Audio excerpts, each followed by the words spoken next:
Bhuj bus stand પાસેની દુકાન તોડી પાડવા મુદ્દે આમ આદમી પાર્ટીના દતેશ ભાવસાર સાથે ખાસ વાતચીત।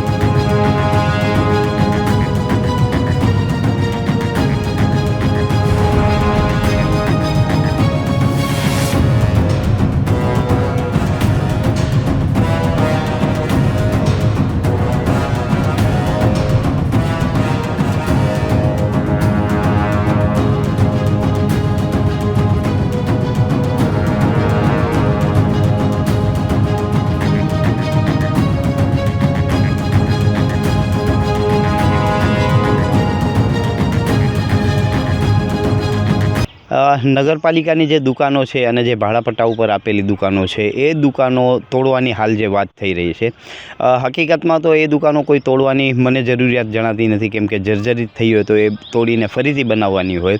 પરંતુ ક્યાંક એવું લાગે છે કે એ જે બસ સ્ટેશનના માલિકો છે તેમને લાભ પહોંચાડવા માટે, કેમ કે એ દુકાનો છે તો એ ત્યાં એ જગ્યાએ એ દુકાનદારોના જે ધંધા છે બસ સ્ટેશનની અંદર જે પ્રિમાઇસીસ બનેલી છે એનામાં ખસેડાય તેનો આ કારસો હોઈ શકે। કેમ કે જો રસ્તો મોટો કરવાની વાત આવતી હોય તો એ રસ્તાની બીજી બાજુ બે સરકારી સ્કૂલો બનેલી છે, એક ઇન્દ્રાબાઈ હાઈસ્કૂલ છે અને મિડલ સ્કૂલ છે। એ મિડલ સ્કૂલ પાસે પાર્કિંગ પણ કરેલો છે, ઇન્દ્રાબાઈ સ્કૂલ પાસે પાર્કિંગ પણ કરેલું છે। જો રસ્તાની સમસ્યા હોય તો એ રસ્તાની સમસ્યા મને ક્યાંય રસ્તા ઉપર દેખાતી નથી, પરંતુ માત્ર અને માત્ર એ જે બસપોર્ટ બનેલો છે એના માલિકોને લાભ પહોંચાડવા માટે જ આ નગરપાલિકાની જે દુકાનો છે તે તોડવાની ગતિવિધિઓ થઈ હોય એવું મને લાગે છે। અને ખાસ કરીને એટલા માટે કે એ જગ્યાએ જે દુકાનધારકો છે, જે ધંધાધારકો છે, એ પોતાની દુકાન તૂટે અને એ અંદર બસપોર્ટની અંદર પોતાની દુકાનો લે એટલે પ્રોપર્ટીનો જે બસપોર્ટના માલિકો છે તેને એનો લાભ મળે એવો જ મને કારસો દેખાઈ રહ્યો છે। કેમ કે જો રસ્તાની વાત આવતી હોય તો રસ્તો તો તે જગ્યાએ મોટો જ છે, અને કદાચ મોટો ન હોય તો પાર્કિંગ જો માત્ર ઓછું કરી નાખે, પાર્કિંગ માટેની અલાયદા વ્યવસ્થા કરવામાં આવે તો એ રસ્તાનો ક્યાંય મોટો કરવાની જરૂરિયાત નથી લાગતી। અને હકીકતમાં મારા મગજ જ્યાર સુધી મને ધ્યાનમાં છે ત્યાર સુધી ત્યાં કને પાર્કિંગની સમસ્યા પણ થતી નથી। જે લારી ગલ્લાવાળા, જે શાકભાજીવાળા બેસતા હતા તેમને પણ ત્યાંથી દૂર કરી દેવામાં આવ્યો છે। અને આજથી નહીં, કેટલાય વર્ષોથી બસો ત્યાંથી આવે છે અને બસો જાય છે।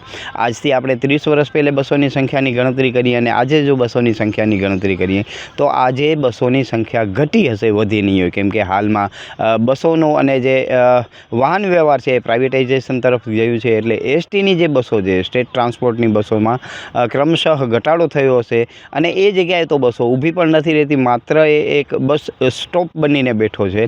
એટલે ત્યાં કને મને એવું નથી લાગતું કે ક્યાંય પાર્કિંગની સમસ્યા હોય, ટ્રાફિકની સમસ્યા હોય। માત્ર ને માત્ર એ બસપોર્ટના માલિકો છે તેમની પ્રોપર્ટીના ભાવ વધે, જે આ બારે ધંધા કરી રહ્યા છે એ લોકો ના દુકાનો તૂટે અને એ અંદરની બાજુ ધંધો કરવા જાય એવો જ આ કારસો લાગે છે। ટ્રાફિકની સમસ્યા મને એમ છે બિલકુલ નથી થતી, કેમ કે ત્યાં જેમ તેમ આડેધડ પાર્કિંગ થતા હોય છે।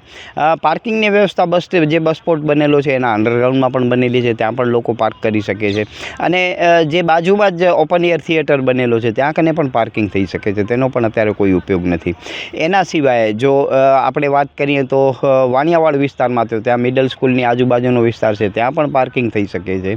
આજથી 2, 3, 4 વર્ષ પહેલેની વાત કરીએ તો ત્યારે એ જગ્યાએ બકાલા માર્કેટ લાગતી હતી ત્યારે પણ પાર્કિંગની સમસ્યા ન થતી। ઠીક છે, 9 વાગ્યા પછી બધું આગળની ચર્ચાઓ, આગળનો જે રસ્તો મોટો થતો નહીં તે અલગ વસ્તુ છે, પરંતુ હકીકતમાં જોઈએ તો એ જગ્યાએ પાર્કિંગની કોઈ જ સમસ્યા નથી। હકીકતમાં પાર્કિંગની સમસ્યા અને ટ્રાફિકની સમસ્યાની વાત કરીએ તો જ્યુબિલી સર્કલ ઉપર ખૂબ જ મોટી સમસ્યા છે, JB 3 રસ્તા પાસે ખૂબ જ મોટી સમસ્યા છે, હોસ્પિટલ રોડ ઉપર ખૂબ જ મોટી સમસ્યા છે।